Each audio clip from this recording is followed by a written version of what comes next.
Una vez morí, resucité, una vez caí y me levanté. Y soy feliz porque podré siempre decir, voy a vivir y desde aquí siempre lo haré a mi manera. El cerebro de una persona con altas capacidades no es exactamente un Fórmula 1, como hemos comentado alguna vez. Eso está bien como metáfora general. Es más bien un servidor sobrecalentado que procesa y asocia datos a la velocidad del pánico. Por ejemplo, ayer mi hijo de 10 años entró en crisis porque el olor a suavizante de lavanda se asoció de forma irreversible con la angustia de un examen de matemáticas sorpresa que tuvo hace 6 meses. ¿Magia? No, no es magia, es biología pura y dura.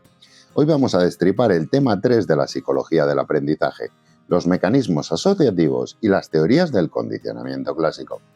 Para que entiendas por qué tu cerebro no puede ignorar el ruido del frigorífico mientras intentas leer, hablaremos de las características de los estímulos. Veremos cómo la intensidad y saliencia y la novedad condicionan la respuesta, incluyendo conceptos como la inhibición latente por la preexposición a un estímulo condicionado. Repasaremos cómo se forma la asociación entre estímulo condicionado e incondicionado y cómo tu cerebro decide qué importa y qué no mediante la competición de claves. Finalmente nos meteremos en el barro de las teorías del aprendizaje desde el modelo Rescorla-Wagner y su concepto de sorpresividad hasta la importancia del contexto y los modelos atencionales. Bienvenidos un día más a Diario de una Cebra. Al habla el padre de un par de cachorros con altas capacidades y un neurodivergente que se cansó de las frases motivacionales.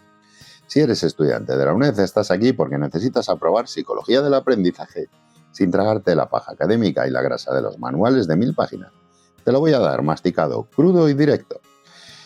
Y si eres un adulto de 40, 50 o 99 años con la cabeza funcionando a 1000 revoluciones por minuto y que se siente un extraterrestre en las reuniones de vecinos, estás aquí para conseguir el manual de instrucciones de tu propio hardware. Aquí no validamos tus emociones con tazas de Mr. Wonderful. Aquí traducimos el desgarro de tu vivencia personal a datos neurobiológicos. Entender la mecánica de tus asociaciones es el primer paso para dejar de ser esclavo de ellas. Volviendo a la anécdota del suavizante de lavanda de mi hijo, porque una simple fragancia puede desencadenar una respuesta fisiológica de alerta máxima. La teoría lo llama condicionamiento clásico, nosotros lo llamamos martes por la tarde en una casa con altas capacidades. Para entender cómo se graba a fuego esa conexión en la red neuronal y por qué es tan difícil borrarla o extinguirla, tenemos que ponernos la bata blanca, abrir el cráneo metafórico y analizar la maquinaria. Vamos a diseccionar los estímulos antes de que ellos nos diseccionen a nosotros. A ver, futuros psicólogos y cebras desorientadas, vamos a dejarnos de misticismos. No cualquier estímulo sirve igual para crear un condicionamiento. Las características físicas y biológicas de los estímulos son las que dictan, como un tirano, la rapidez y la fuerza con la que aprendemos. Tu cerebro no es especial, es simplemente una máquina biológica respondiendo a variables de entrada. Vamos a diseccionar las 4 propiedades fundamentales de este proceso. Primera propiedad, la intensidad y saliencia. La intensidad y la saliencia son las reinas del baile. Determinan lo rápido y fuerte que un sujeto aprende a asociar 2 cosas. Básicamente, un estímulo intenso, muy llamativo, saliente, mete el turbo en el aprendizaje y genera una respuesta condicionada muchísimo más fuerte. Una descarga eléctrica fuerte te va a enseñar la lección más rápido que una descarga débil. De hecho, subir el volumen de un estímulo puede cambiar hasta la forma en la que respondes, pasando de un simple movimiento de orientación a buscar comida desesperadamente. La saliencia es la prima hermana de la intensidad, indica lo perceptible o significativo, que es un estímulo para el bicho en cuestión. Los estímulos incondicionados, como la comida, son salientes por pura supervivencia biológica. Obviamente, un chuletón es mucho más saliente para un animal muerto de hambre que para uno que acaba de comer. Al intensificar un estímulo, aumentamos su saliencia y obligamos al sujeto a prestarle atención y aprender rápido. Para un cerebro con altas capacidades, el zumbido de un fluorescente en la oficina tiene la misma saliencia que la alarma nuclear de Chernóbil. ¿Por eso te agotas? Tu cerebro lo procesa al máximo volumen, pero ojo, la biología tiene un tope. A partir de cierta intensidad, el condicionamiento llega a su límite y la respuesta ya no aumenta más. No puedes estar más en pánico. Vamos con la segunda propiedad, la novedad. Para que un condicionamiento funcione bien, el estímulo tiene que ser nuevo. Los estímulos novedosos siempre provocan reacciones más intensas. Pero ¿qué pasa si ya conocías el estímulo de antes y no pasaba nada? Entramos en el efecto de preexposición, que básicamente sabotea y dificulta enormemente tu capacidad de aprender. Hay dos formas en las que tu cerebro te hace la puñeta con esto. Te la hace con la inhibición latente. Si te presento un estímulo condicionado 1000 veces y no pasa nada, tu cerebro lo cataloga como spam y deja de prestarle atención porque no predice nada útil para sobrevivir. Si luego intento usar ese mismo estímulo como señal para enseñarte algo, vas a tardar la vida en aprender la asociación. Y te hace la puñeta con la preexposición al estímulo incondicionado. Si lo que experimentas de forma aislada y repetitiva es el evento gordo, luego te resulta dificilísimo asociarlo con una señal nueva. Tu cerebro pierde la atención y los recuerdos previos interfieren. La inhibición latente es lo que permite a mi mujer ignorar el desorden del salón. Mi cerebro, cableado de manera diferente, con un déficit crónico de inhibición latente, ve cada Lego en el suelo como una novedad amenazante que exige ser clasificada por color y tamaño inmediatamente. La tercera propiedad, la naturaleza y relevancia de los estímulos. No puedes coger dos estímulos al azar y esperar que el cerebro los asocie por arte de magia. Sus propiedades intrínsecas son cruciales. El éxito del condicionamiento y la forma de la respuesta dependen de la naturaleza del estímulo. Según los tipos de estímulo, un estímulo apetitivo genera respuestas totalmente distintas a uno aversivo. Y el canal sensorial importa. Las palomas, por ejemplo, procesan visualmente mucho mejor los colores que la posición espacial. Según la relevancia, aquí entra la evolución. Los animales vienen con el hardware preinstalado para asociar ciertas cosas que tienen sentido en la naturaleza. García y Collin lo clavaron. Demostraron que las ratas asocian rapidísimo un sabor con un malestar estomacal, pero son incapaces de asociar ese mismo sabor con una descarga eléctrica. Es lógico. Tu cerebro sabe que un langostino en mal estado te puede hacer vomitar, pero no te va a pegar un calambrazo. La cuarta propiedad, la fuerza biológica. La fuerza biológica es la capacidad natural de un estímulo para desencadenar respuestas de supervivencia, como salivar ante la comida. Un estímulo neutro, el estímulo condicionado, como una lucecita, no tiene esa fuerza al principio. Pavlov, que era un genio pero no infalible, creía que para aprender el estímulo condicionado siempre debía tener menos fuerza biológica que el estímulo incondicionado. La ciencia moderna le ha quitado la razón. El aprendizaje ocurre aunque las fuerzas varíen, sean iguales o ni existan. En el condicionamiento de segundo orden, un estímulo neutro adquiere fuerza biológica al asociarse con un estímulo incondicionado y luego él mismo actúa como un estímulo incondicionado para condicionar a otro estímulo. El mejor ejemplo, el dinero. Un trozo de papel inútil que adquiere valor por asociación y que luego condiciona cómo reaccionas al ver una tarjeta de crédito o un cajero. En el contracondicionamiento, que es emparejar dos estímulos que ya provocan respuestas intensas y opuestas. Si a una rata le das una descarga eléctrica dolorosa y justo después le das comida, el terror a la descarga se reduce drásticamente, alterando su respuesta de miedo. Estás hackeando el trauma a base de croquetas. Y en el precondicionamiento sensorial, que consiste en asociar dos estímulos totalmente neutros, como un tono y una luz, que no te importan un pimiento. Al principio no ves el aprendizaje, pero si luego condicionas el tono con un malestar, la luz de rebote también provocará evitación.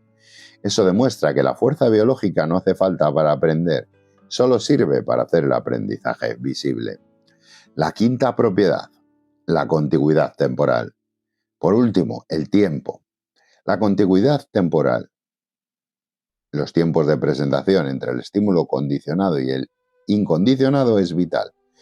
No basta con que el estímulo sea intenso o novedoso. Si el timing falla, no hay aprendizaje. Este timing influye de dos maneras. Con el intervalo entre el estímulo condicionado y el estímulo incondicionado, el tiempo que pasa entre la señal y el evento. Si pasa demasiado tiempo entre la señal y la consecuencia, la respuesta aprendida se debilita. Además, el tiempo cambia tu conducta. Con intervalos cortos miras a la señal, pero con intervalos largos pasas de la señal y te vas directo al comedero o al evento. Y con el intervalo entre ensayos, el descanso entre cada intento, el cerebro necesita procesar. El condicionamiento es mucho más efectivo cuando los ensayos están bien separados y aislados. La regla de oro para el aprendizaje perfecto: señal y evento muy seguidos, pero con un descanso bien largo antes de volver a intentarlo. Y si alargas el tiempo entre señal y evento, te toca alargar proporcionalmente el descanso entre ensayos para que funcione. Con esto cerramos el escáner de las características de los estímulos. Ya sabemos qué piezas usamos, pero a veces emparejar dos estímulos con el timing perfecto no sirve de absolutamente nada si no hay una relación real entre ellos. Tradicionalmente se creía que para que un sujeto aprendiera a asociar un estímulo condicionado con un estímulo incondicionado, bastaba simplemente con presentarlos juntos de forma repetida. ¡Qué ingenuos! Robert Rescorla descubrió que el mero emparejamiento repetido no basta. La investigación demostró que la contigüidad no es suficiente. Para que haya aprendizaje, el estímulo condicionado debe ser obligatoriamente un buen predictor del estímulo incondicionado. Tu cerebro no es un loro que repite, es un analista de datos paranoico evaluando riesgo. Para explicar cómo ocurre realmente esta asociación, las fuentes destacan dos conceptos fundamentales: la contingencia y la competición de claves. La contingencia mide matemáticamente el grado en que el estímulo condicionado predice la aparición del evento. Para medir qué tan buen predictor es una señal, la ciencia utiliza el índice delta P. Para calcularla, el cerebro compara la probabilidad de que el evento ocurra en presencia de la señal frente a la probabilidad de que ocurra cuando la señal no está. Entender la contingencia demuestra que los organismos actúan casi como estadísticos, calculando qué elementos de su entorno son útiles para predecir el futuro. El resultado de este cálculo siempre arroja un valor numérico comprendido entre -1 y 1. Dependiendo de este cálculo, definimos tres escenarios de aprendizajes posibles. Contingencia positiva: ocurre cuando el evento es mucho más probable en presencia de la señal que en su ausencia. Esto da lugar a un condicionamiento excitatorio clásico. Si el evento solo ocurre cuando está la señal, hablamos de una contingencia perfecta con valor 1. Contingencia nula o irrelevancia aprendida: ocurre cuando el evento aparece exactamente con la misma frecuencia, esté la señal presente o no. En este caso, el sujeto desarrolla esa irrelevancia aprendida. Se da cuenta de que la señal no sirve de nada y deja de prestarle atención, lo que dificulta usar esa señal para futuros aprendizajes. Y la contingencia negativa: ¿qué sucede cuando el evento es menos probable en presencia de la señal que en su ausencia? Aquí la señal se convierte en un predictor de seguridad que indica que el evento no va a ocurrir, dando lugar al condicionamiento inhibitorio. Si el evento nunca ocurre en presencia de la señal, la contingencia es perfecta con valor de -1. La irrelevancia aprendida es exactamente lo que ocurre en mi casa cuando le digo a mi hijo: recoge el cuarto, habrá consecuencias. Como las supuestas consecuencias aparecen con la misma frecuencia tanto si lo advierto como si no, su cerebro ha catalogado mi voz como ruido blanco, contingencia nula. Ha bloqueado mi señal con la frialdad de un algoritmo matemático. Vamos a ver la competición de claves. Incluso cuando la contingencia entre un estímulo y un evento es perfecta, el aprendizaje de esa relación puede fallar y no está garantizado si hay otras señales presentes. Los estímulos compiten entre sí para ser el mejor predictor del estímulo incondicionado. Las fuentes destacan dos fenómenos principales en esta competición de claves. El primer fenómeno es el ensombrecimiento. Sucede cuando presentamos dos estímulos nuevos de forma simultánea antes del evento. Ambos compiten por predecir el estímulo incondicionado, pero uno de ellos termina ensombreciendo al otro. Como resultado, el animal muestra una respuesta mucho menor ante el estímulo ensombrecido de la que mostraría si se hubiera entrenado de forma aislada. Y el segundo fenómeno es el bloqueo. Demuestra que un aprendizaje previo fuerte puede impedir un aprendizaje nuevo. Si un animal ya aprendió que la luz predice perfectamente una descarga y luego le presentamos esa misma luz junto con un sonido nuevo seguido de la descarga, el sujeto no aprenderá a asociar el sonido con el dolor. Como la luz ya era un predictor fiable y efectivo, el cerebro considera que el sonido no aporta información útil y bloquea su asociación. El descubrimiento de que el aprendizaje depende de la capacidad predictiva y la sorpresa y no solo de la repetición, llevó al desarrollo de teorías matemáticas muy precisas. Vale, ya sabemos qué piezas usamos y las reglas del juego, pero ¿cómo ocurre exactamente la magia dentro del cráneo? Aquí es donde los académicos se pelean. Las fuentes nos presentan varias teorías que intentan explicar exactamente cómo y por qué nuestro cerebro asocia estímulos. Vamos a ver las 4 principales. La primera es el modelo de Rescorla-Wagner. Este es el peso pesado, la teoría de referencia. El modelo Rescorla-Wagner es una teoría matemática fundamental que explica el aprendizaje basándose en un factor clave, la sorpresa. Básicamente, este modelo propone que solo aprendemos a asociar una señal y un evento si la aparición de dicho evento nos resulta inesperada. Tu cerebro es un adicto a la novedad. A medida que repetimos la experiencia, el evento deja de ser sorprendente porque la señal lo predice cada vez mejor, momento en el cual el aprendizaje alcanza su nivel máximo y se detiene. Si ya sabes el final de la película, dejas de prestar atención a las pistas. Para explicar esto, el modelo utiliza una fórmula de fuerza asociativa, delta V, que compara el límite máximo de lo que podemos aprender con lo que el sujeto ya ha aprendido hasta ese ensayo. Esta teoría explica la percepción, los fenómenos de competición de claves como el bloqueo. Si una luz ya predice de forma perfecta que habrá una descarga, añadir un tono nuevo simultáneo no genera ninguna sorpresa. Como el cerebro ya predecía el dolor, no necesita aprender nada sobre el nuevo tono. Pero siempre hay un pero en psicología. El modelo tiene limitaciones, falla al intentar explicar efectos como la inhibición latente o al asumir erróneamente que la extinción consiste simplemente en desaprender y borrar la memoria original. Pero no, el trauma no se borra, solo se archiva en otra carpeta. La segunda teoría es la de la importancia del contexto. Las teorías del aprendizaje modernas destacan que el condicionamiento nunca ocurre en el vacío.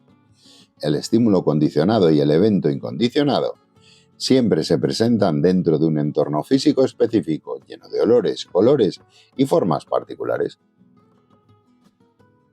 Estas posturas nos sugieren que no solo asociamos la señal con el evento, sino que también asociamos el entorno físico con el evento. Para el cerebro del animal, estas claves del contexto actúan como un estímulo adicional de larga duración. Esto significa que el sujeto aprende una asociación en compuesto donde el entorno mismo compite con la señal para convertirse en el mejor predictor del evento. Aquí entra la hipótesis del comparador. El cerebro compara ambas asociaciones y la respuesta del animal dependerá de si la señal o el contexto es el mejor predictor.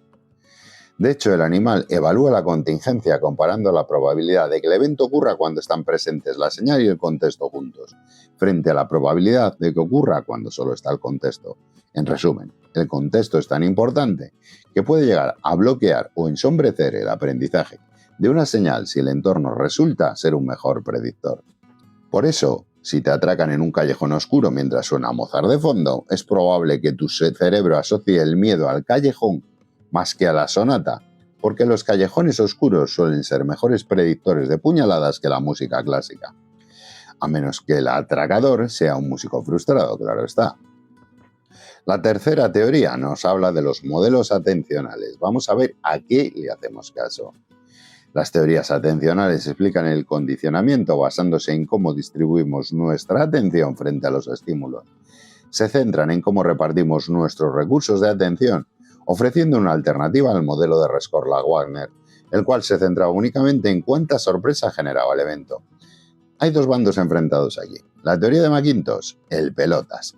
Este modelo sostiene que la atención que le prestamos a una señal depende de lo buena que sea prediciendo el evento significativo. Cuanto mejor predictor sea la señal, más atención le daremos. McIntosh demostró que si una señal no aporta información nueva frente a otras que ya están presentes, Nuestro cerebro la considera redundante, le retira la atención y no aprendemos sobre ella. Le hacemos la pelota a la señal que funciona y pasamos de las demás. Esta teoría también explica perfectamente la inhibición latente. Si nos exponen a un estímulo repetidas veces sin que pase nada, aprendemos a ignorarlo, lo que retrasa mucho el aprendizaje si luego intentamos usarlo como señal. Y la teoría de Peirce y Hall, el explorador. Este modelo propone la estrategia cognitiva inversa. No debemos malgastar recursos atencionales en estímulos que ya conocemos a la perfección. Según Peirce y Hall, a medida que una señal se convierte en un predictor fiable y el evento deja de sorprendernos, le vamos prestando menos atención. Por el contrario, nuestra atención se dispara hacia aquellos estímulos nuevos que todavía no comprendemos o que generan resultados sorprendentes. Ambos enfoques demuestran cómo la atención es un filtro indispensable para el aprendizaje. Y la cuarta teoría, el modelo SOP. La memoria entra en el chat. El modelo SOP, Standard Operating Procedures, de Wagner, va un paso más allá del modelo de Rescorla-Wagner, al incorporar nuestra memoria a corto y largo plazo. Para explicar cómo aprendemos, este modelo utiliza nodos de memoria para representar los estímulos. Funciona así. Cuando aparece un estímulo, su nodo se activa en un estado principal llamado A1, alta atención, pero de muy corta duración. Rápidamente esa activación decae a un estado secundario llamado A2, de menor atención, pero que dura más tiempo. La regla de oro del modelo SOP es que, para que el sujeto aprenda a asociar un estímulo condicionado y un estímulo incondicionado, ambos nodos deben coincidir en el estado de alta activación A1 al mismo tiempo, dentro de la memoria a corto plazo. Una vez que se ha creado esa fuerte asociación, el simple hecho de presentar la señal hará que el cerebro active el recuerdo del evento, pero solo en el estado más débil A2. Además, la teoría señala que si un estímulo ya estaba activo en nuestra memoria a corto plazo, antes de presentarse físicamente, nos resultará menos sorprendente y aprenderemos menos sobre él. Con esto cerramos la disección teórica del tema 3. Ya tenemos todas las piezas sobre la mesa, estímulos, contingencia y los modelos que intentan explicar cómo procesamos la información. Vale, ya nos hemos puesto la bata blanca y hemos diseccionado a la rata de laboratorio. Ahora vamos a mirarnos al espejo. ¿Qué demonios significa toda esta teoría de contingencias y fuerzas asociativas cuando tienes un cerebro de alta capacidad intentando sobrevivir a una cena de Navidad o a una simple reunión de vecinos? Significa que no estás loco, ni eres un exagerado, ni te lo tomas todo a la tremenda. Eres víctima de tu propio hardware biológico. Vamos a traducir la teoría a la trinchera del día a día. Recuerda lo que dijimos sobre la intensidad y la saliencia. Para un cerebro neurotípico, el tic-tac de un reloj de pared o la costura de un calcetín son estímulos de baja intensidad. Con el tiempo, su cerebro aplica una maravillosa y envidiable inhibición latente. Como el tic-tac se presenta repetidas veces sin que pase nada, su cerebro lo cataloga como irrelevante y deja de prestarle atención.